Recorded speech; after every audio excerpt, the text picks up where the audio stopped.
सुप्रभात। WhatsApp group से जुड़े हुए कक्षा 11 के सभी बच्चों का हिंदी अनिवार्य की इस कक्षा में स्वागत है। बेटा, हिंदी अनिवार्य का विधिवत अध्ययन प्रारंभ करने से पहले एक बार हम इसका जो पाठ्यक्रम है और कौन कौन सी पुस्तकें जो है हिंदी अनिवार्य के अंतर्गत आनी हैं उन पर जो है हम आज थोड़ी सी चर्चा कर लेते हैं। तो बेटा, जैसा कि आपको बोर्ड पर दिखाई दे रहा है सामने, हिंदी अनिवार्य में कुल जो है 2 पुस्तकें आपको लेनी है। पहली पुस्तक का नाम है बेटा आरोह और दूसरी पुस्तक का नाम है वितान। जो पहली पुस्तक है आरोह, इसमें 2 खंड हैं बेटा, गद्य खंड और पद्य खंड। और जो दूसरी पुस्तक है वितान, इसमें कुल 4 रचनाएं हैं। इसके अलावा कुछ व्याकरण और अभिव्यक्ति मोर माध्यम, जो आजकल की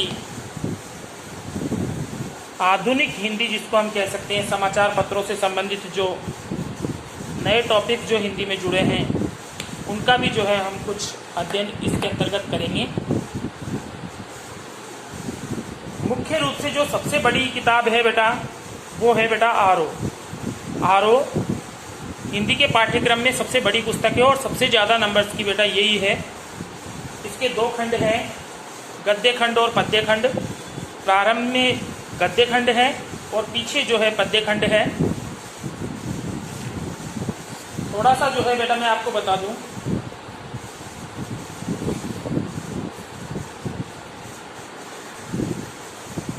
इन गद्य और पद्य खंडों में बेटा गद्य और काव्य की विभिन्न छवियों को यहाँ समाहित किया गया है। गद्य खंड में भारतेंदु युगीन हिंदी से लेकर के और वर्तमान हिंदी गद्य की रचनाओं को जो है स्थान दिया गया है। काव्य खंड में मुख्य रूप से खड़ी बोली की जो कविताएं हैं उनको चुना गया है। जो पाठ्य पुस्तक का चयन किया गया है बेटा, इसमें 3 बातें जो है ध्यान देने योग्य है। नंबर 1 तो यह है बेटा कि प्राचीन हिंदी यानी भक्ति काल के समय की जो हिंदी है उसमें जो है कबीर और मीरा, इन 2 जो है कवियों को इसमें शामिल किया गया है। और आधुनिक हिंदी की कविता की जो शैली और मुहावरों से परिचय कराने के लिए राम नरेश त्रिपाठी से लेकर के और दुष्यंत तक की रचनाओं को, उनकी कविताओं को जो है इसमें समाहित किया गया है। और तीसरी विशेषता यह है बेटा कि अक्क महादेवी, पाश और निर्मला पुतुल, ये जो कवि और कवियत्रियां हैं, इनके माध्यम से जो है हिंदी कविता के समानांतर भारतीय भाषाओं की कविता की समझ भी जो है पैदा करना इस पाठ्यपुस्तक का मुख्य उद्देश्य है। पाठ्यपुस्तक में आप यत्र तत्र देखेंगे चित्र जो है काफी दिए गए हैं, क्योंकि शब्दों के साथ साथ रंगों की एक अपनी बड़ी दुनिया होती है, अनोखी दुनिया होती है। लोक चित्र ऐसे ही रंगों की दुनिया है जहां आदिम संस्कृति अपनी पूरी ऊर्जा के साथ दिखाई पड़ती है। इस पुस्तक की साज सज्जा में जगह जगह आपको लोक चित्र दिखाई देंगे, जिनकी आड़ी तिरछी रेखाएं हमें एक अलग ही दुनिया में ले जाती है। चित्रों की इस दुनिया से गुजरना अपनी जड़ों से जुड़ने का एक एहसास हो सकता है बेटा। तो बहुत ही सुंदर जो है ये पाठ्य पुस्तक है आरोह। इसके 2 खंड है, गद्य और पद्य। हम शुरुआत में जो है बेटा पद्य खंड की शुरुआत करेंगे। तो पद्य खंड में जो हमारा पहला अध्याय है वो है कबीर। तो हम कबीर से जो है पाठ्यक्रम की शुरुआत करेंगे। क्योंकि जो आगे गद्य खंड है बेटा, उसमें पाठ्यपुस्तक का ज़्यादा सहयोग लेना पड़ता है, बोर्ड का काम उसमें कम होता है बेटा। और जो काव्य खंड है पीछे कबीर वगैरह, तो इनको जो है पद्य खंडों को हम बोर्ड पर आसानी से समझा सकते हैं, इनके शब्दार्थों को और व्याख्याओं आपको जो है आपको PDF के माध्यम से भेज सकते हैं। तो गद्य खंड तो बेटा हम जब स्कूल संचालित होंगे उस समय आपको गद्य खंड पढ़ाएंगे। अभी हम पद्य खंड शुरू कर रहे हैं। तो हमारा सबसे पहला जो कवि है वो है कबीर। तो सबसे पहले हम जिस भी कवि को हम पढ़ेंगे उसका जीवन परिचय और साहित्यिक परिचय जो है सबसे पहले बनाएंगे। तो हम कबीर का परिचय जो है आज यहाँ शुरू कर रहे हैं। तो देखिए बेटा, कबीर के परिचय के अंतर्गत हम ये समझ सकते हैं, सबसे पहले हमको ये जानना होगा कि कबीर का जो है भक्ति काल में क्या स्थान है। आपने नाम सुना होगा, हिंदी साहित्य का जो युग है, युग क्रम है, काल क्रम है बेटा, उसको कुछ काल खंडों के अंतर्गत बांटा गया है। सबसे पहले आदिकाल, फिर भक्ति काल, फिर रीति काल और फिर आधुनिक काल। तो जो भक्ति काल है बेटा, ये हिंदी के लिए स्वर्ण युग माना जाता है, हिंदी साहित्य का स्वर्ण काल इसको कहा जाता है। भक्ति काल में बेटा दो प्रकार की भक्तियां प्रचलित थी, एक सगुण भक्ति और दूसरी निर्गुण भक्ति।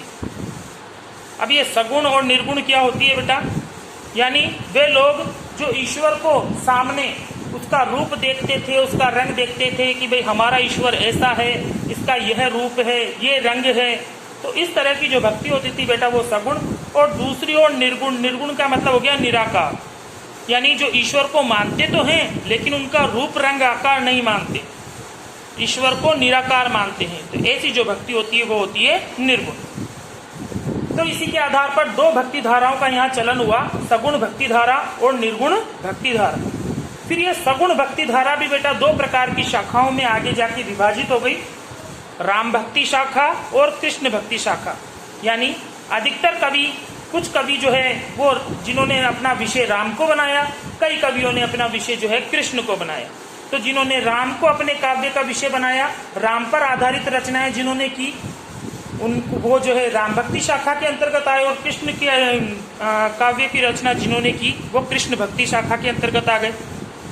तो बेटा मैंने सभी के एक एक दो दो नीचे जो है मुख्य मुख्य कवि जो इन शाखाओं से हैं उनके मैंने नीचे नाम दिए हैं। इसी प्रकार निर्गुण जो भक्ति धारा थी ये भी बेटा दो शाखाओं में बढ़ जाती है, ज्ञान मार्गी शाखा और प्रेम मार्गी शाखा। ज्ञान मार्गी मतलब जिन्होंने ईश्वर की प्राप्ति के लिए ज्ञान को आधार माना, भाई ज्ञान से ही जो है ईश्वर की प्राप्ति हो सकती है। और दूसरी ओर वह शाखा जिन्होंने ईश्वर को जो है प्रेम के रास्ते से जो है ईश्वर तक पहुंचने का रास्ता जिन्होंने चुना, वो प्रेम मार्गी शाखा के अंतर्गत आते हैं। तो मैंने सभी के एक एक प्रवर्तक कवि जो है नीचे दिए हैं बेटा। राम भक्ति शाखा के अंतर्गत हम तुलसीदास को ले सकते हैं। तुलसीदास का अधिकतर जो साहित्य है बेटा वो राम के ऊपर ही आधारित है। कृष्ण भक्ति शाखा में हम सूरदास को ले सकते हैं, मीराबाई को ले सकते हैं। इनका जो है अधिकांश जो साहित्य है वो कृष्ण पर ही आधारित है। ज्ञान मार्गी शाखा में हम कबीर को लेंगे बेटा, और प्रेम मार्गी शाखा के अंदर हम जो है मलिक मोहम्मद जायसी को स्थान दे सकते हैं। तो हमको देखो बेटा ये पता चल गया कि भक्ति काल में निर्गुण भक्ति धारा की ज्ञान मार्गी शाखा के प्रतिनिधि कवि थे कौन? कबीर। कबीर भक्ति काल की निर्गुण भक्ति धारा की ज्ञान मार्गी शाखा के प्रतिनिधि कवि थे। तो कबीर का हमको भक्ति काल में स्थान पता चल गया कि कबीर जो है भक्ति काल में निर्गुण भक्ति का इन्होंने समर्थन किया है, और निर्गुण भक्ति में जो दो शाखाएं थी उनमें ज्ञान मार्गी शाखा के प्रवर्तक कवि रहे हैं कबीर। इसके बाद हम देखते हैं बेटा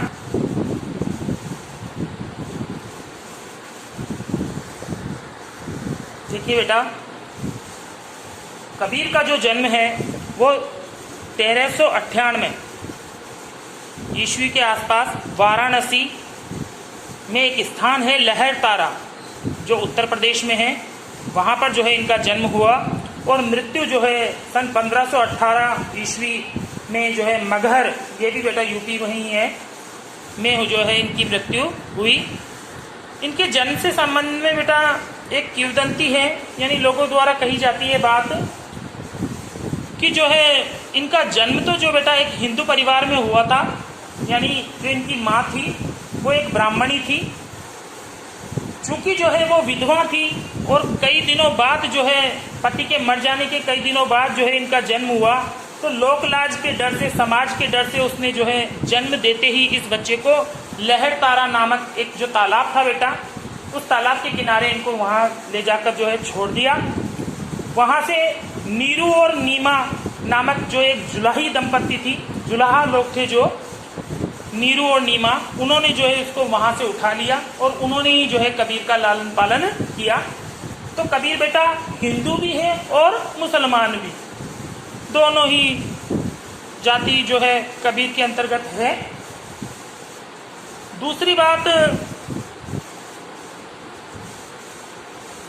ये अपनी बात को बेटा साफ साफ दो टूक जो है शब्दों में प्रभावी ढंग से कहने के बहुत ही हिमायती थे। बन पड़े तो सीधे सीधे, नहीं तो दरेरा कर देना, दो टूक बात करना। इसीलिए जो है कबीर को हजारी प्रसाद द्विवेदी ने वाणी का डिटेक्टर भी कहा है, डिक्टेटर जो है वाणी का इनको कहा है। दूसरी एक और बात यह है बेटा कि कबीर के जो है पढ़े लिखे होने का प्रमाण कहीं नहीं मिलता है। उन्होंने खुद सिद्ध भी किया है। उन्होंने एक जगह कहा है, मसी कागज छुयो नहीं, कलम गही नहीं हाथ, यानी मैंने कागज और शाही को जो है आज दिन तक छुआ ही नहीं। तो ये पंक्ति बेटा जो है उनके अनपढ़ होने का जो है साक्षी है। लेकिन फिर भी जो है उन्होंने जो ज्ञान प्राप्त किया था वो देशाटन, मतलब बाहर घूम घूम कर और सत्संग के प्रभाव से जो है उन्होंने ज्ञान प्राप्त किया। किताबी ज्ञान के स्थान पर उन्होंने आंखों देखे सत्य और अनुभव को जो है ज्यादा प्रमुखता दी है। ये कर्मकांड के और वेद विचार आदि के घोर जो है विरोधी थे। जाति भेद, वर्ण भेद और संप्रदाय भेद के स्थान पर ये प्रेम, सद्भावना और समानता का जो है समर्थन करते थे। इनकी 3 जो है रचनाएं मानी जाती है बेटा, जिनमें साखी, सबद और रमेनी। साखी, सबद और रमेनी, ये 3 रचनाएं बेटा इनकी मानी जाती हैं। अब ये रचनाएं किसने लिखी ये भी प्रमाणिक नहीं है बेटा। कोई कहता है कि इनके जाने के बाद इनके शिष्यों ने जो है इनकी रचनाओं का या ये जो भी कहते थे उन वार्ताओं का जो है संकलन किया। तो इनके बारे में जो है ये अलग अलग तथ्य हैं बेटा, लेकिन इन्होंने खुद सिद्ध किया है कि ये खुद जो है पढ़े लिखे नहीं थे।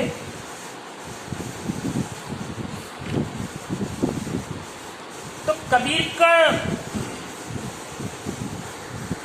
पाठ्य पुस्तक में कुल 2 पद जो है इनके हैं। पहला जो पद है बेटा उसमें इन्होंने परमात्मा को सृष्टि के कण कण में देखा है और उसकी ज्योति स्वरूप उसको जो है स्वीकार किया है और ये बताया है कि उसकी व्याप्ति जो है पूरे संसार में हर जगह है, हर कण कण में जो है ईश्वर का वास है और ईश्वर जो है एक ही है, उसके अनंत रूप नहीं।